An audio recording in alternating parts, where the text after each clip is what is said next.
você acha? Vou pegar um pouquinho desse processo todo de decisão lá atrás, antes de criar a Finsac. Por que você acha que havia necessidade de ter um portal jornalístico em relação a fintechs no Brasil, Danilo? Essa é uma ótima pergunta. Eu me fiz muito essa pergunta logo que ela começou a surgir, na verdade, né? Foi a partir, na verdade, de algumas provocações, assim. Lógico que o momento também de mercado era outro, então, talvez hoje, eu não sei se eu criasse assim com tanta euforia que eu criei naquela época, porque era o mercado, tinha um boom ali também, né, de fintechs. Mas eu lembro de dois momentos, principalmente. No fim de 2019, eu fui almoçar com uma ex-diretora minha do Valor, que hoje é, inclusive, diretora de redação do Infomoney, né? E ali a gente conversando, ela falou, o que você está fazendo? O que você está... Aí eu falei, estou fazendo matérias para o Valor ainda, como freelance, mas eu estou fazendo muita matéria sobre fintech, e eu acho que não tem nenhum canal dedicado a esse mercado. Ela falou, por que você não cria, então, um blog? Começa com uma newsletter, depois evolui para um blog, e aí eu fiquei com isso na cabeça. Só que, assim, dessa ideia, desse contato com ela, até de fato eu colocar no ar alguma iniciativa, foram pelo menos 6 meses ali.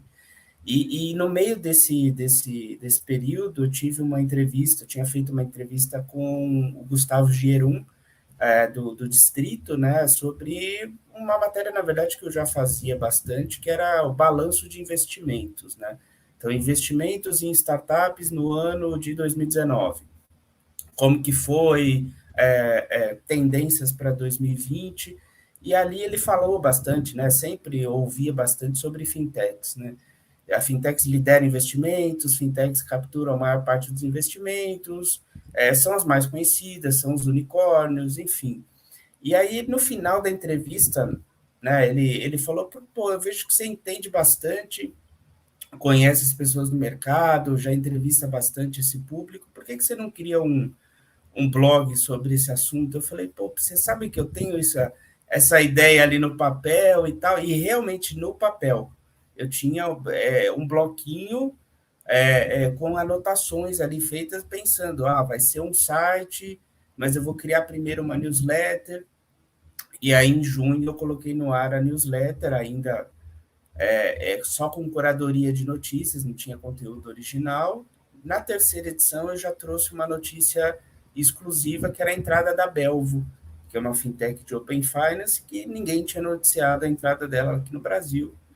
E eu, enfim, tive acesso a essa informação, e aí comecei a dar muitas reportagens exclusivas, enfim, comecei a noticiar bastante movimentações desse mercado, e aí foi até outubro do ano passado, de 2020, na verdade, né, completou agora 3 anos, eu coloquei no ar o site, o portal que até então eu não tinha, que eu alimentava com Medium. Eu tinha a newsletter pelo Substack e o Medium era o canal de publicação, né? Até que eu falei, não, acho que estou perdendo acesso, preciso ter um site de notícias, né?